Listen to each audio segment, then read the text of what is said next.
Today we are going to be looking at the introduction to computers. And this is actually basic introduction to computers. If you do want a detailed or detailed studies, kindly send a comment on the comment section and book for a class. So, introduction to computers, we want to understand what a computer is, the different types of computers, the advantages of using a computers, as well as the disadvantages, and a few other items at the end of the lesson. So, we begin by understanding what a computer is. So, basically, a computer is an electronic device that receives input, stores or processes the input as per the instructions provided, and provides the output in the desired format by the user. So the input is also called the data, and the output, once it's complete, is called information. So a computer, having mentioned that it's an electronic device, means that even your phone is a computer. So it's easy to understand what a computer is because I believe most of us have smartphones once you look at your phone. And even when you get to look at the different components of a computer, you'll get to understand them easily if you compare to using your phone. So let's also mention that data is raw facts and figures that you input in that computer to be able to process the output. For example, on your phone, when you are sending a message, you actually input some numerals and some different types, some numerals. You also input letters, and at the end of the day you are able to compose a message. So the numerals, the letters, and all those commas are inputs, and then once the message is sent and the person you've sent to understands the information, it is called output or information. So we go to the next step where we get to see the different types of computers, and this may be classified according to functionality, specifications, size, and so much more. So we have a few listed here, and the good thing is that once you're able to understand one particular computer, it's very easy to use any other computer that you come across. And putting in mind that computers are being improved each and every day, you have to get to adjust yourself to understanding whatever it is, or using the basic information or the basic knowledge that you have to get to be able to understand the new computers that are coming in. So we start with these computers that most of you have actually seen. We have the desktop computer, which came from the name. The name is derived from the fact that it's placed on a desk. We also have the laptop. The name also is derived from the fact that you can put it on your lap. So the desktop is a bigger computer which is made up of a monitor, which is this. Progis, it's made up of a monitor, it's made up of a CPU or a central processing unit, it's made up of a keyboard, and also it has a mouse. Then the laptop also has a screen that replaces the monitor. It has a keypad that replaces the keyboard. Then we have the mouse pad instead of a mouse, and then the system is inbuilt in the laptop. Next to it we have the tablet, which is actually a smaller version of all those. It's easier to carry and actually easier to use, and most of the keypad, the mouse, and all those are inbuilt on the screen. And apart from that, we're also going to look at other bigger computers. We call them servers and supercomputers. These are mostly used in big companies, in factories, in banks, etc., because they store large amounts of data, and sometimes this data or this information is shared in different branches that are in different parts of the country or in different parts of the world. So they need this to be able to store and process that information. You're going to be able to look at the detailed uses and all that in the second part of the introduction. So next, we are going to understand the components of a computer, and you're going to use the desktop to be able to understand these components. So we start with the central processing unit. This is what we call it. It's actually, in short, the CPU. So the central processing unit is where all the input and the input comes in. It's processed for it to generate an output. Then next we come to the monitor or the screen. This is where you're able to view that input and the output as you're keying it into the CPU. So you use the keyboard to key in that input. The mouse also assists in the same. Apart from this, you can use other items to also input data or that information. Like we have the scanners. You must have seen this in the supermarkets and different shops. So these are the basic components of a computer, and they look the same in almost the same in the various computers. We also call these items or these components the hardware components. So shortly we're also going to look at the software components. Software means they are inside, they're not visible, they're not physical like what you've just looked at. So we go ahead and look at the detailed parts of the central processing unit as well as the monitor. So we have the front part and the back part. What we are actually looking at, let me just clarify for you, is this part.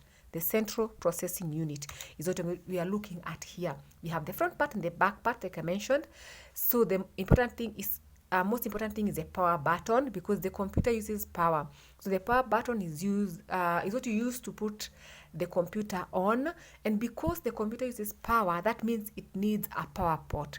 So this part is a power port where you connect it to the power for it to be able to work. Then we have the CD or DVD drive. This is used to insert the CD for you to be able to store the information. In the latest computer, you might not find this, and instead we have these USB ports. So USB ports are also used to be able probably to save information using an external item, a phone, USB, etc. Then we also have what we call the sound or speaker earphone jacks. So these you can use to connect to your earphones, connect to your headphones, connect to an external speaker for you to be able to have good sound. Then we have the VGA port or the video port that connects to the monitor, or what I mentioned, the screen of the computer, for you to be able to view the input that you're putting into the CPU or into the computer. We also have the mouse or keyboard connectors for the wired mouse and keyboard. So these are actually a bit old generation. The current keyboards and mouse are connected using the USB ports. For most of them, you realize they're connected using the USB port. And you have the internet port. In case you have internet, you can connect your desktop to internet using this port. So we go ahead and look at the monitor. There is a VGA port or the video port I mentioned when you were looking at the monitor. So that is what, the same cable is what you connect to the monitor for it to be able to see whatever it is that is in the CPU. Then you have, of course, the power button, because the monitor still needs power. Then next we have these other buttons, and they may not be similar in every computer, that can be used to adjust light, the size of the screen, and a few other items. So we go ahead and we want to look at the software components. Remember, I mentioned previously about the hardware components, which were the physical components that you can see. So now we're going to look at the software components of a computer. We start with the control unit. This is also called the heart of the computer, and this controls all the functions of the computer. All devices or parts of the computer interact through this control unit. Next, we have the arithmetic logic unit. This is also called the brain of the computer. And this is where all the arithmetic operations and logical operations take place. Then finally, we have the memory. And this, as you all know, is where you input you store all the data, the instructions, and where the processes are actually stored and all those things. Then you'll notice that we have two types of memories. This is just basic. You'll get to learn of other different types of memories as you go ahead. So we have two types of memories, and that is a primary memory and the secondary memory. And the primary memory is found in the CPU, but the secondary memory is external. That is where the phone comes in, where you have the USB, where you have the DVD, and so many other different types of storage devices.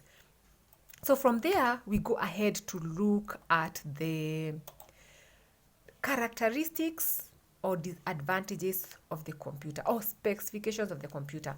So the different characteristics we have are: number one, speed. Computers are very fast compared to human beings, or compared to manually doing the particular work you intend the computer to do. So you find that you may want to type 100 words, and compared to writing the 100 names, compared to writing 100 names by hand, the computer will be faster. So next we have accuracy. So the computer is quite accurate, and only a few errors may occur which may be caused by human beings, but the computer is quite accurate. And also the fact that it's able to correct, to spell check information, makes it even more accurate. They are quite reliable because they can carry out a lot of work and actually keep repeating the same job without getting bored or getting tired, like it happens to human beings. Then another thing we notice is that they are very versatile. They can carry out a wide range of work. They can do data entry, ticket booking, complex mathematical operations, and so forth and so forth. And it's very easy for them to do that. So you can put any kind of data and they will process it. Then next we have the storage capacity. The computers have a large amount of, they can store a large amount of data, and compared to traditional storage. For example, compared to storing files in an office, the computer can store large amounts of data in a small space, while when you're doing it manually, you will need to take up a very big space. It's also safer, a bit safer, compared to manual storage, where you can experience wear and tear.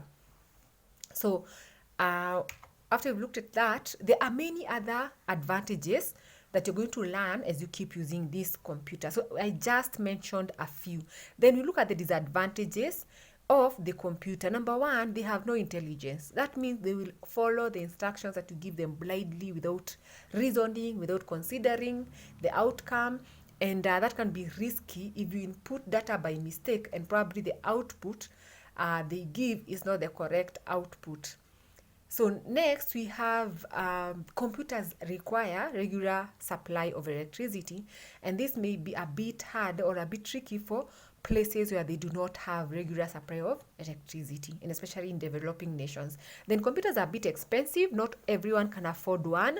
Then we have the incidence of having online cyber crimes. You've noticed that the more we are using computers, the more there's cyber stalking and cyber frauds. Then we have the health hazards. For example, prolonged use of computers can affect your eyesight. They can affect your back because of sitting for long, and so forth and so forth. We also have reduced employment opportunities in that whatever it is that human beings are supposed to do is now being done by the computer. So you realize that the employment opportunities are lower.